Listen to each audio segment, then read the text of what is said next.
funny thing. There are a lot of similarities between forming a band and forming a bootstrap startup because your ability to gather people around you and to motivate them is only based on vision, cause, and interaction. Welcome to our series entitled The IAM Podcast, a podcast about innovation, business, and most importantly, people. In this series, we'll be talking to founders, executives, and various experts about their vision, challenges, best practices, and lessons learned throughout their journey. Let's get started. Hello, everyone. Welcome to another episode of the IAM Podcast. Today, I am very excited. I'm joined by the co-founder and the co-CEO at Insurights, Ben Nagar. Hey, Ben. Hi. Hey, good morning. How are you? Yes. Good morning, good evening, good afternoon, wherever we are or wherever they're watching us. How are you doing? And Definitely. welcome to the show. Thank you. Thank you so much for having me. It's Joe. Okay. So we are excited. We can't wait. Please give us a brief background of your personal, of your career, your experience, your expertise. All right, I would love to. I'm the type of person that changes his focus from time to time every few years. So right now I'm co-founder and co-CEO at Insurights, a health tech startup based in Tel Aviv and New York. Um, I joined Insurights about a year and a half ago in the summer of 2020. Before that, I had another company, which I was the CEO at, called Tene. We did automated actuarial calculations and data mining for the purpose of financial stability and resilience of households. We did a kind of a risk management and insurance solution integration into one platform. And we sold it by the end of 2019, the beginning of 2020, just before the COVID first got to Israel. So we had a good timing over there. Before that, I had another startup in 2011, background in computer science and economics, mostly economics.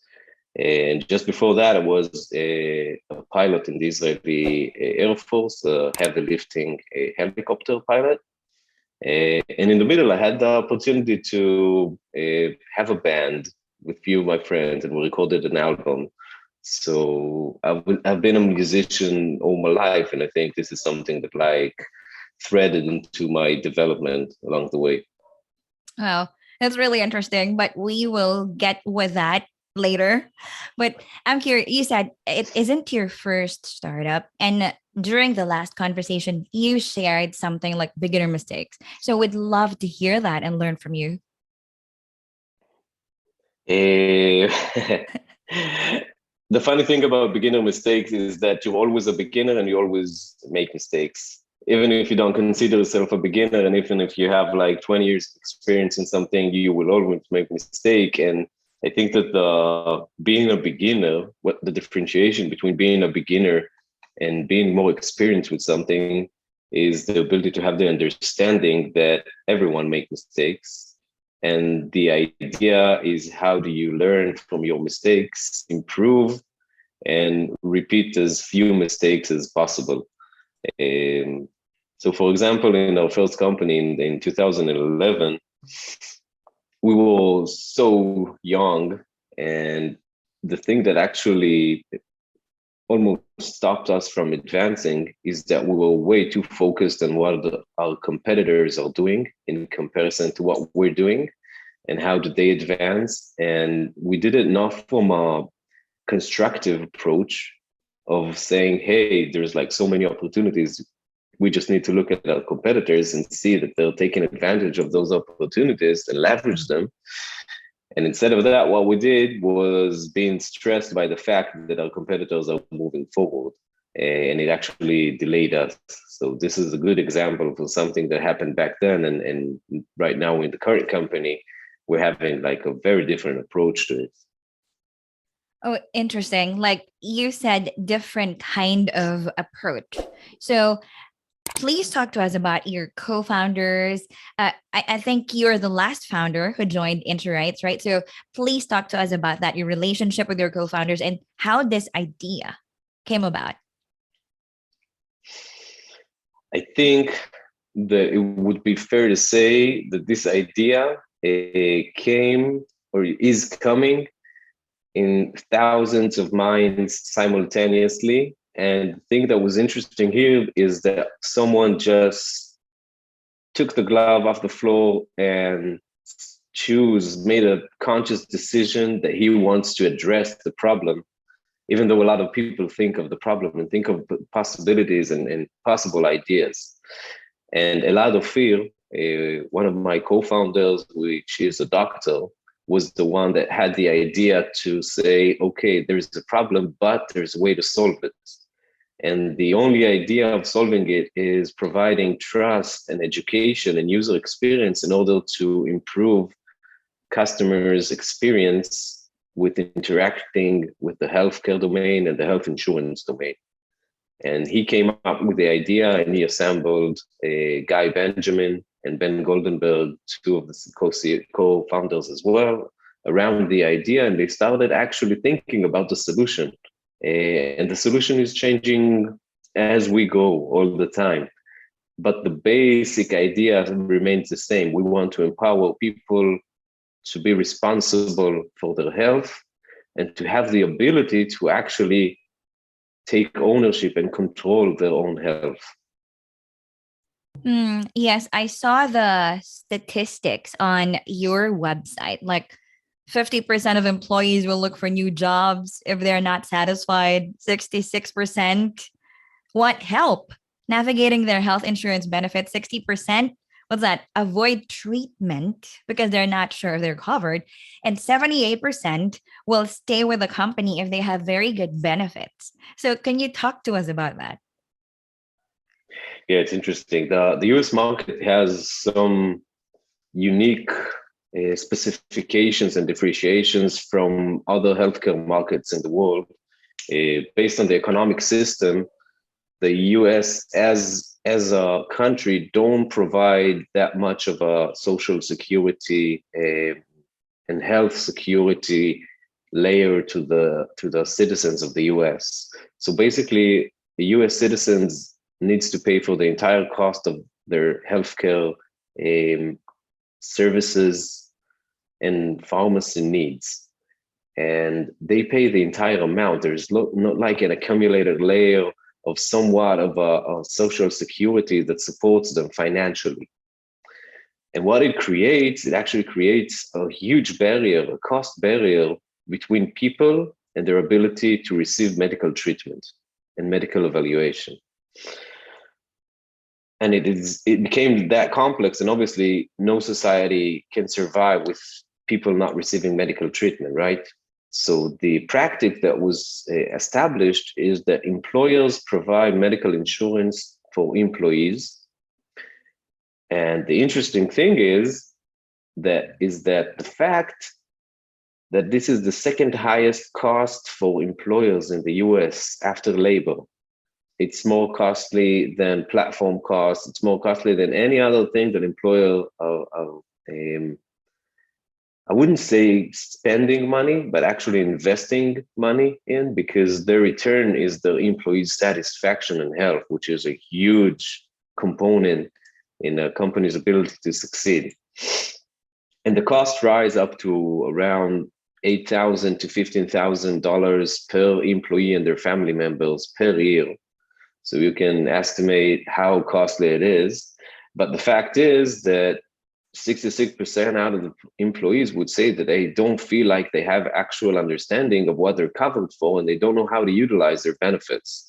So the weird situation is that once you have employers paying a lot of money for health benefits and health insurance, and on the other hand, you have low satisfaction and low utilization of health benefits from the side of the employees. And what it leads to is to a situation in which employees, one, are not satisfied with what they're already having, and their employers are paying a lot of money. And two, it actually leads to poor health because people that are avoiding, for example, the annual screening that they need to do has a higher probability of finding out about critical medical situation in a late stage. And this is something that really can impact the company, it can impact the people, their family members. Yeah, yeah.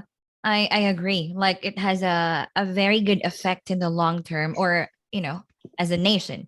So is this the reason why you said every kid at the age of 8 wants to become wants to work in the insurance industry?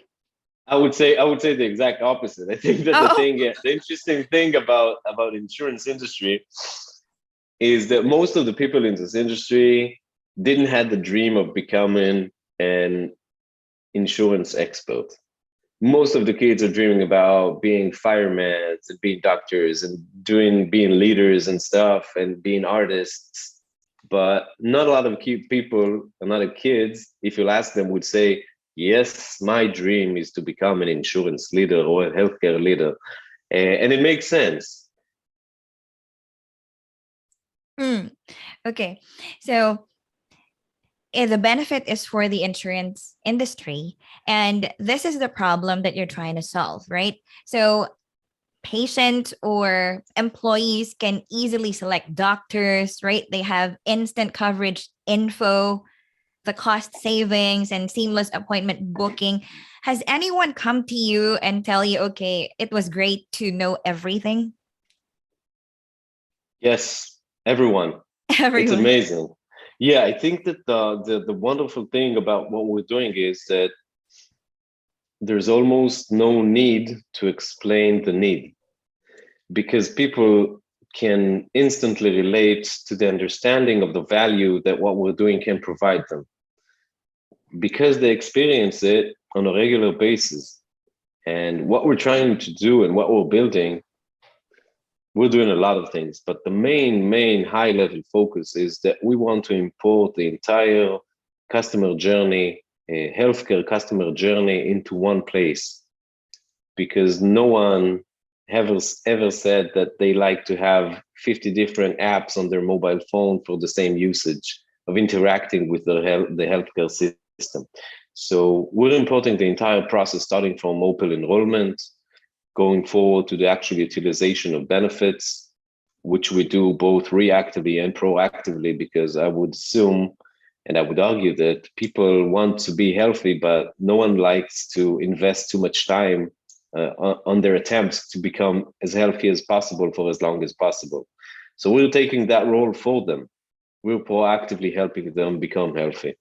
And later on, you need to find out information about providers, coverage, about procedures. You want to go to the best doctors because your health actually is correlated with the proficiency level of the medical providers that you're going to. After that, you need to set an appointment. And when you go to an appointment, you need to know as much as possible before the appointment because not all the time doctors have the capability and the capacity to provide you with all the explanation required for you. Because I think that we can all relate to this feeling of coming to the doctor office, asking questions, Mhm. receiving answers, and then going out of the office and 20 more questions come into our mind and we don't have any address that we can actually ask those questions. So later on, it includes the bills and the claims management because there are a lot of mistakes that we want to find out and help customers reduce costs based on health plan bills analysis. And actually, this is the entire process in a nutshell, or the entire journey. I think everyone can relate to that, like going into the doctor's office and then going out with still a lot of questions.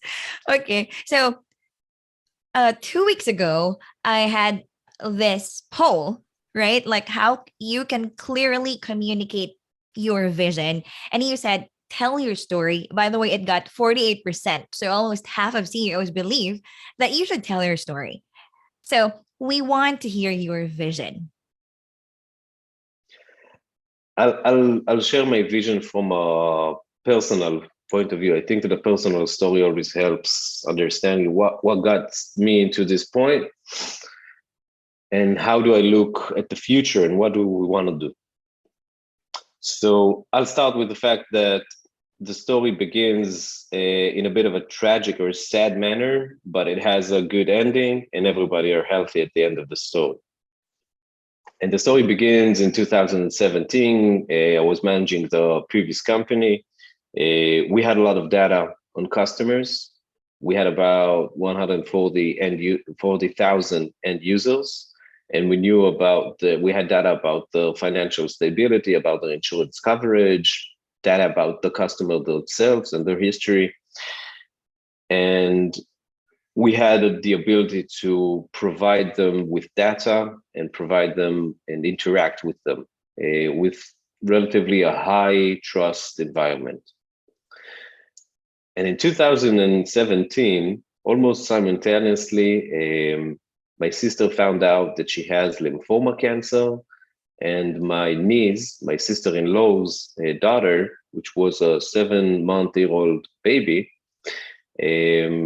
found out that she had a leukemia cancer, and they're both healthy now, and it's okay.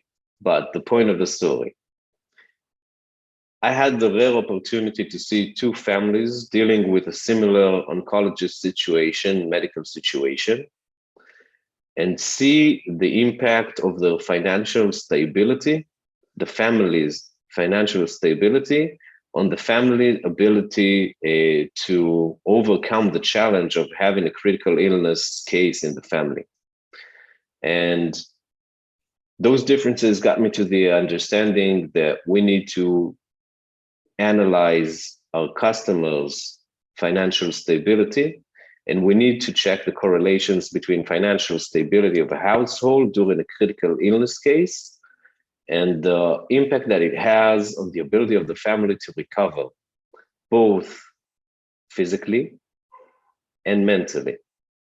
So we went out to one of the biggest research facilities in Israel, and we conducted summary research that helps us understand the exact correlation and the impact of financial stability on survival rate and mental health survival rate on oncologist patients.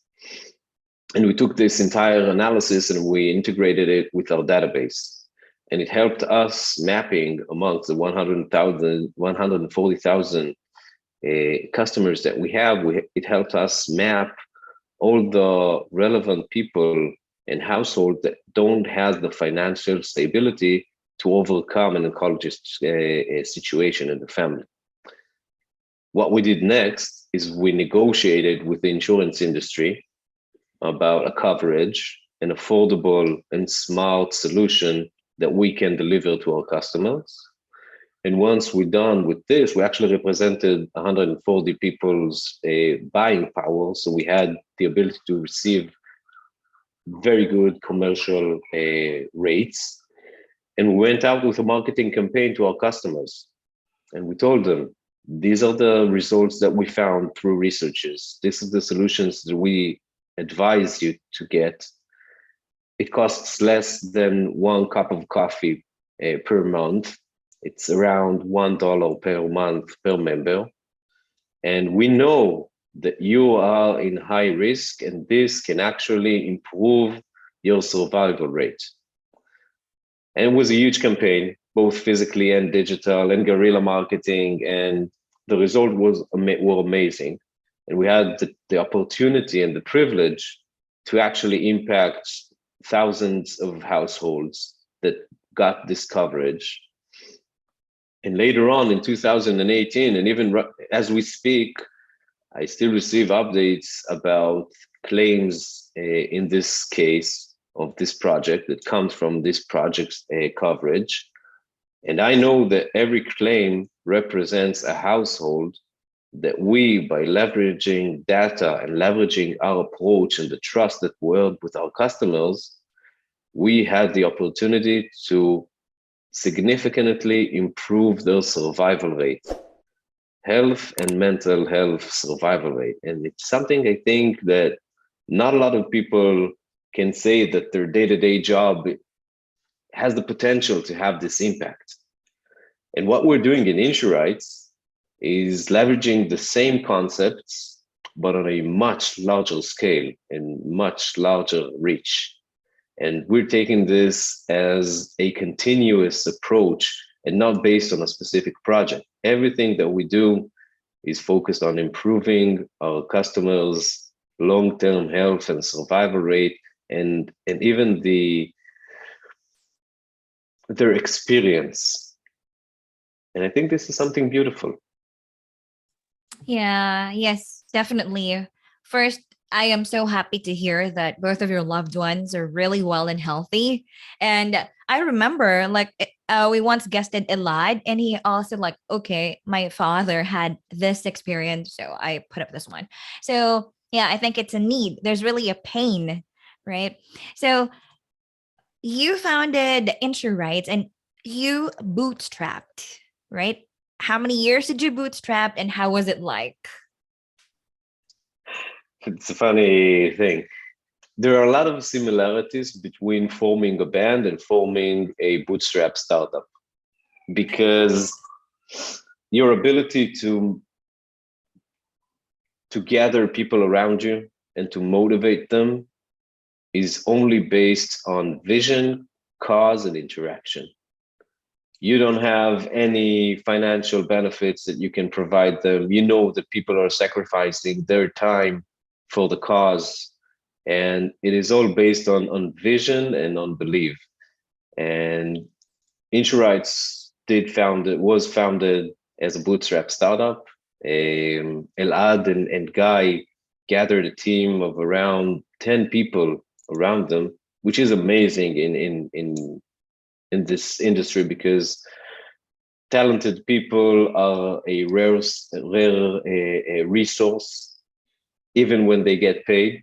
And having the ability to harness people and gather them around an idea without having the ability to actually pay is something beautiful. And there was a team of 10 people that worked together for almost a year until we got the first funding.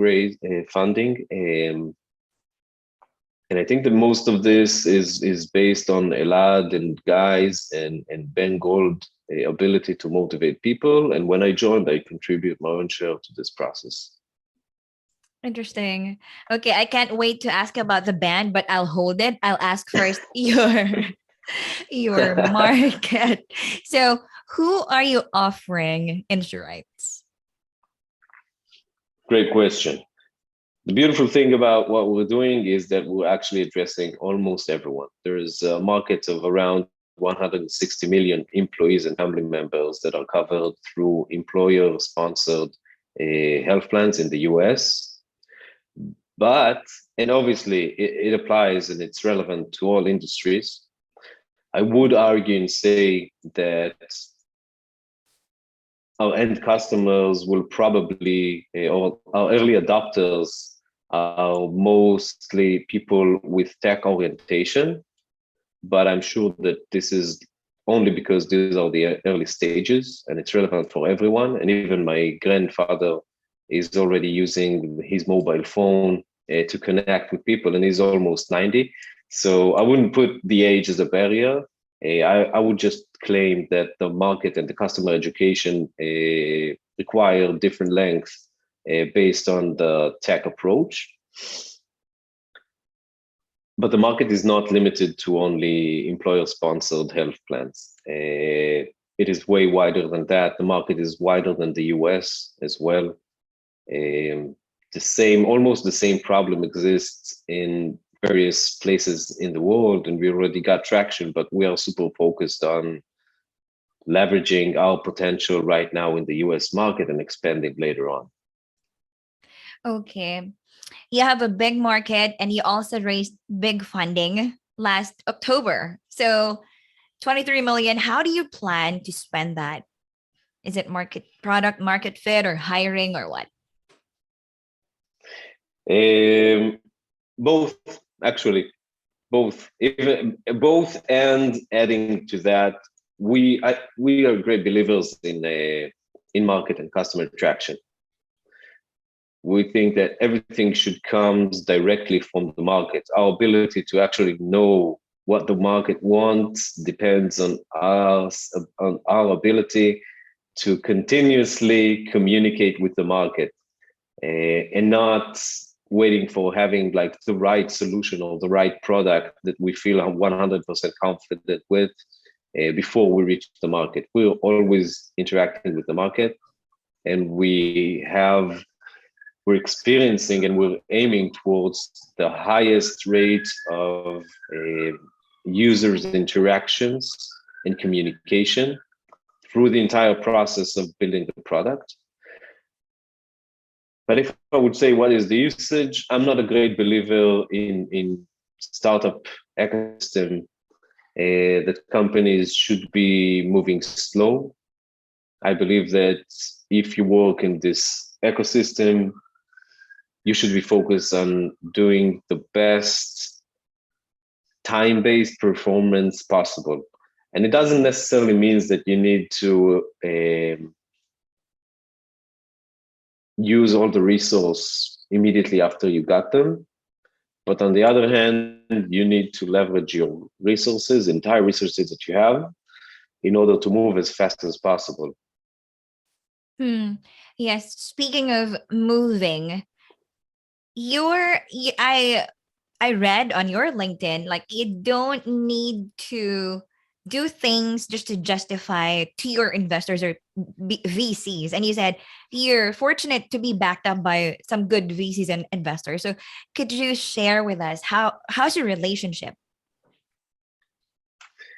I think we have a very good relationship with our investors. I believe that they chose wisely, and we chose wisely as well. And we have a good fit, and it's not something that we take for granted. It's not always the situation. Having the right fit between founders and VCs.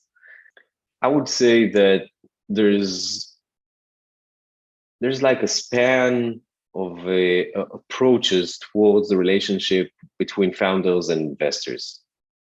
My approach is that investors are our partners 100%, and they can help us with understanding things that we can understand and with learning things, and they have extensive experience in a way wider frame than we have, because we are super focused on our venture, and they have the accessibility and the insight and the depth vision into various projects and ventures. But on the other hand, I believe that the one that needs to lead and manage their venture and their project and their vision are the co-founders, because we are as deep as possible in what we're doing. And for example, along the fundraising round, some of the investors that we met with told us that they won't invest in a company that has co-CEOs, that they don't believe in the model, that they think that co-CEOs won't be able to make decisions. And our answer to that was that we can totally understand what they're saying, and probably we are not the good fit for them, because we believe in a whole different thing. We believe that we have the ability to find out what is the best composition in the company, leadership composition. And we are talking about is all the time, what are the advantages of being co-CEOs and what are the disadvantages? And we truly and strongly believe that this is the right composition. It provides us with the ability to move way faster. It provides us the ability not to make mistakes by being dependent on a sole opinion, which is important because everyone makes mistakes, as we said in the beginning. And having two balanced opinions that comes from different background and different experience and different approach even, provide us with the ability to make less mistakes. And if I'm trying to summarize it into, okay, we can move faster and we can make less mistakes, and we know that it can work for us, I would argue that if an investor comes into the company for like a short visit of trying to consider whether if he wants to invest in the company, and he's focused on you should change something that I don't have any understanding about the process of why you choose to do it, I would say that this definitely would help me understand that it might not be the right investor. And our straight answer was, this is the composition that we believe in. You're invited to join the journey if you believe in it as well. And if not, it's your choice. And you obviously have other companies that you might want to invest in, and you would believe that they have the ability to succeed better than we do. Yeah. I mean, having co-CEOs, it's my first time to hear that. Well, we always hear co-founders, but co-CEOs. So in your part, it's Mhm. working. So what are your core values that you find similar to your co-CEOs? Eh, I would start by saying that we have different core values. We don't have to be aligned on everything. Actually, our differentiation is the source and the potential for our success. If we were exactly identical, it was a waste of time to have co-CEOs. So I would say that the best idea is to ask Guy what is his core values, and I can say my core values. But I'm a great believer in mutual empowerment. I think that people should come from point of view, we're all working teams all the time. Even if we're a single contributor or individual contributor to the company, we have multiple interactions. And in each one of the interactions, I think that we should think about not how do we compete and how do we personally excel. We should be focused on how do I provide the best environment and experience for my coworkers in order for them to succeed and excel. And if everyone will be focused on providing the right environment and the right empowerment for the co-workers to excel, I think this is a good way to build a place that had a good potential of success and have a good experience, employee experience, and day-to-day work experience. So this is a core value I'm a great believer on. Second thing is move fast. Everyone make mistakes. Don't hesitate in doing something only because you fear the consequences and the mistakes that you can make along the way. We should be agile, not only in our product and development approach, we should be agile with our core personal approach. And if we think that something is right, we are all intelligent and we're all capable, and we should go with what we believe in. And it's okay to fail, and it's okay and important to learn and not to repeat on your mistakes. But moving fast and having the confidence to do what you believe in is something that is vital for an organization that want to create a disruptive impact.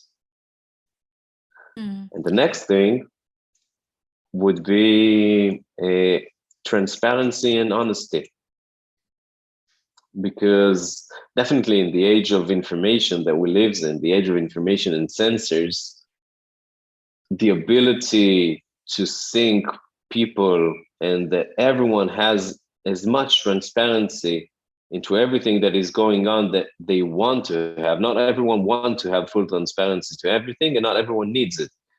But everyone should have the ability to have full transparency in everything that is going on in the company.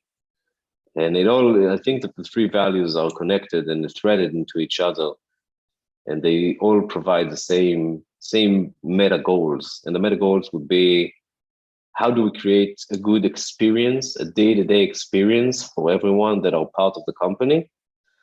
And how do we leverage this experience to excel and to success and into goals and achieving our goals and overcoming our challenges?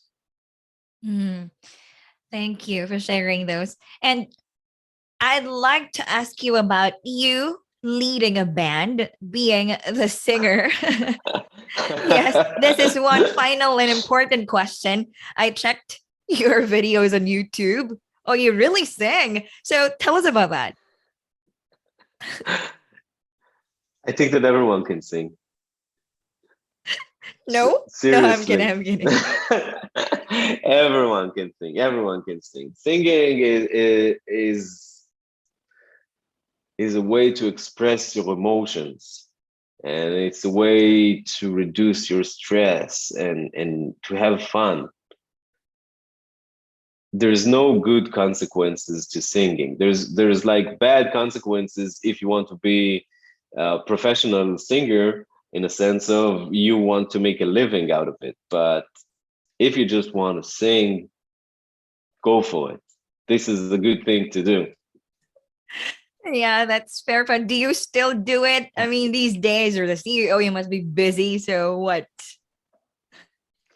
I would say that about once a week, I take the guitar off the hangout wall, and I sing all the children's songs that my kids love. And this is like the highlight of my singing routine right now, and I love it. I love it way better than I used to love the performing in front of people, Okay.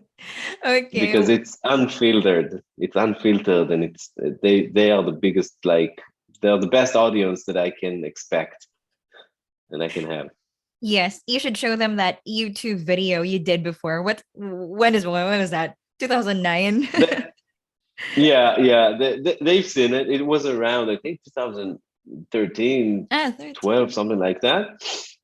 And they've seen it. I gotta say that they weren't that impressed. They are more impressed with Coco Melon videos, but it's okay. I'm not offended. Okay, well, where can they reach you, Ben, for singing engagement? No, I'm kidding. So, for if they would like to reach you, connect with you. Best way to connect with me is through LinkedIn, obviously. Best method. And I had a lot of interesting conversation recently in LinkedIn. Um, do we have time for another short story? Sure, go ahead, go ahead. Oh, all right.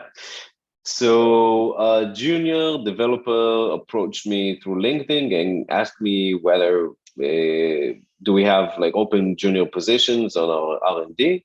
It was just about a few weeks after we already recruited 2 junior positions, so we didn't have any open position. But I asked her because from the way that she approached, it seems like she's a bit frustrated from the job searching process. And we talked a bit, and she explained me that she's applying to multiple job posts, but she doesn't really get any answers, and she don't know what to do better.